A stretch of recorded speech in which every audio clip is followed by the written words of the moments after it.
Losing streak is over. The 49ers score season-high 38 points to beat down the Chicago Bears 38-13. Welcome to 49ers Postgame Live, brought to you by Toyota. Donte Whitner, Rod Brooks, Carlos Ramirez.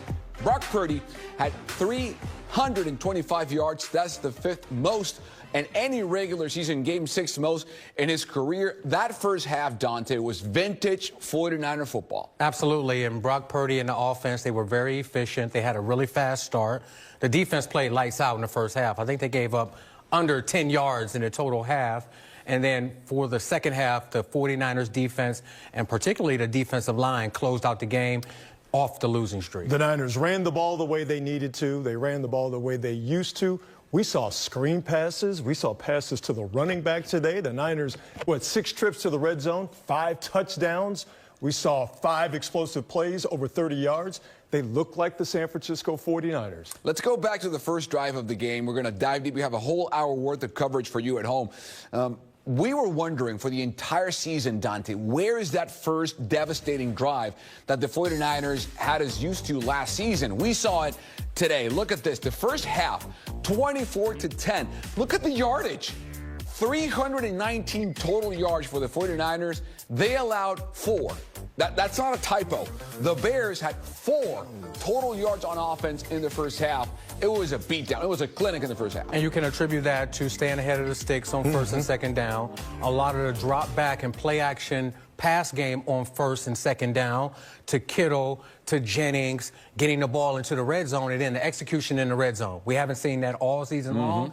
They were able to throw the football into the red zone and run the football into the red zone, which is why it looks that way. So the offense started off hot, and the defense, playing complementary football, got the Niner offense the ball back repeatedly in the first half. The Niners went on a sack binge today, and the majority, if not all of those sacks in the first half, came on what? Came on third down. Yep. So defense did their job, not only getting off the field on third down, getting the sack, giving the ball back to the Niner offense that was cooking. That's how they got out to the dominant lead. That's how they were able to win the game. So Seattle beats Arizona. The Bills and the Rams are in it right now. This is what's left for every single team in the NFC West. Seattle now has an 8-5 record. They're slowly pulling ahead in the division. But look at their schedule. They host Green Bay, playoff team. They go to Minnesota, tough environment. Then they are at Chicago, who are going to play for their future, and at the Rams, who maybe at that point are out of it. The Rams, again, play Buffalo. They come to San Francisco. They go to the Jets, who are eliminated as of today. Then Arizona might be playing for their lives. Seattle might be playing for the division. And San Francisco has the Rams at home, at Miami, who beat today in overtime the Jets. Then Detroit, the toughest game in the schedule, and finally closing out at the Desert. What does that schedule tell you, Donte? Well, the second and last game for the 49ers versus Detroit, you don't know if Detroit is going to have their starters out there. They've already locked up the #1 seed in the NFC, so we don't know how they're going to play it. For the Seattle Seahawks, I see them going 0-2 in the next 2 weeks with Green Bay and Minnesota.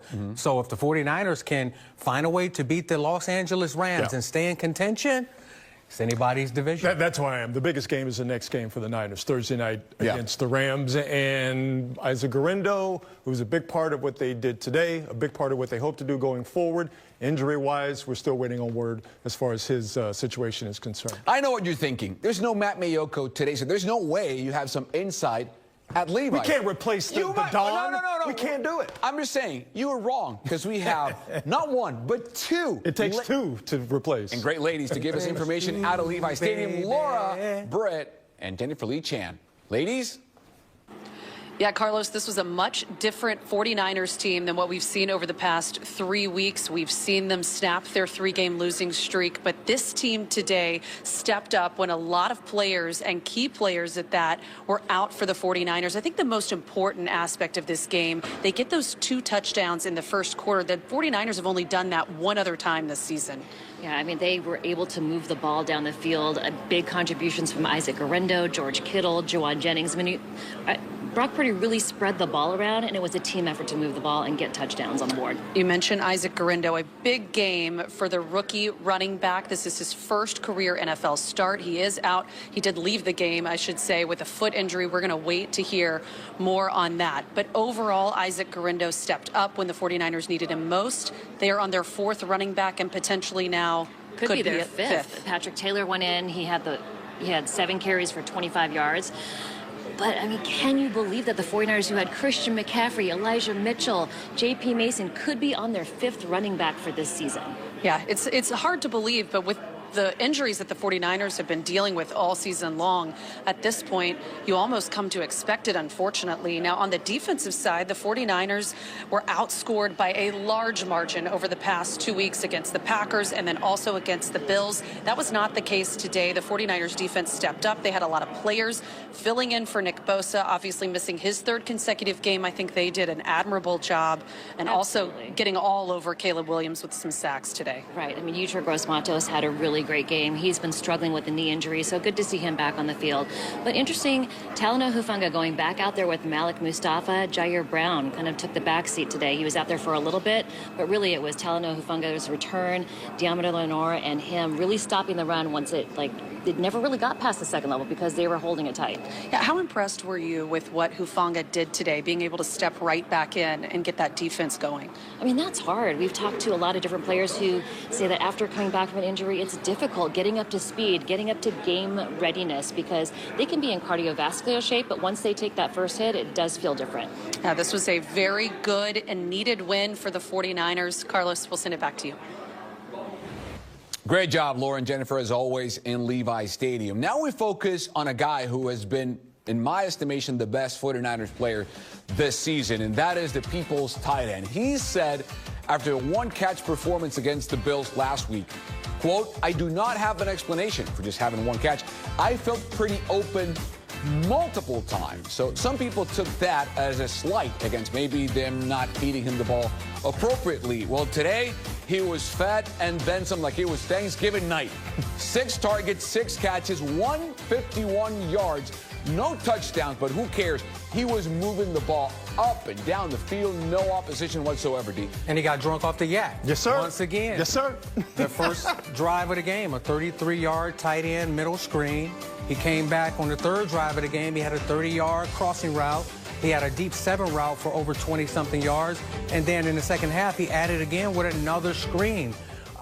George Kittle is a guy that you can get the ball in a variety of different ways, and he's going to make the most out of it. And when you want to get that offense going, all you have to do is find number 85. And Brock Purdy understands the assignment, and they had a 100% completion rate targeting George Kittle today. 151 yards. 52 of those yards were yak yards, yards after the catch. And the Niners had 9 explosive plays over 20 yards. George Kittle had 1, 2, 3, 4 of those 9 plays. I said it in pregame.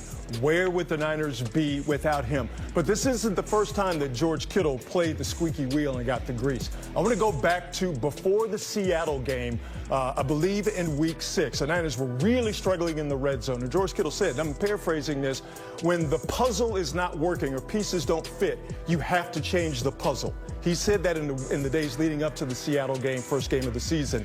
That game, he was targeted in the red zone, which is what he was specifically talking about, and he scored 2 red zone touchdowns. So this idea that Kyle Shanahan is off on his own, he doesn't listen to his players, he doesn't have his players' best interests at heart, or he doesn't know who his best players are, George Kittle killed that narrative today and hopefully for the rest of Kyle Shanahan's time with the San Francisco 49ers. We can say that he was the right decision to go to him today on the game. That is brought to you by Bernardi Zurada, the official injury attorneys of the San Francisco 49ers. Most reception or receiving yards by tight ends in their first 8 seasons.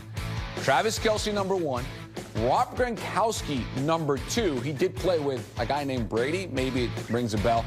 And here's George Kittle. He is 105 yards behind Gronkowski. He's going to pass him this year. He's going to have more total yards than Rob Gronkowski had in his first 8 seasons. Again, Gronk played with Brady, Rod. I look at that list and I see Hall of Famer, Hall of Famer, Hall of Famer, future Hall of Famer, and Jason Witten, Hall of Famer? Hall of Famer. George Kittle, Hall of Famer. And that just shows that he's a competitive advantage and matchup versus anybody that aligns over George Kittle. And we've been saying this since he was drafted and he came out of Iowa and hopped on the scene immediately. George Kittle is the #1 matchup issue for the 49ers offense versus any defense they face. And, you know, you see that list right there. George Kittle is on his way to being a Hall of Famer. And as well. I want to say it again, because to me this is crazy. At his core, George Kittle is an inline run-blocking tight end. Yeah, but out of the top 3 we mentioned, Kelsey, Gronk, and Kittle, I think he has the most complete overall That's game what I'm as a talking tight about. end. Right. And we saw him today. There was a 3rd and 4. Shanahan aligned him outside the numbers stack with Jauan Jennings, and he is wide open. I mean, how many tight ends at 31 years old can do that and be effective? That's my point. And then line up. he's a run-blocking tight and then end. he lines up as the right tackle. He's playing wide receiver. Yeah, incredible. Quick break here on the show. 49ers postgame live brought to you by Toyota.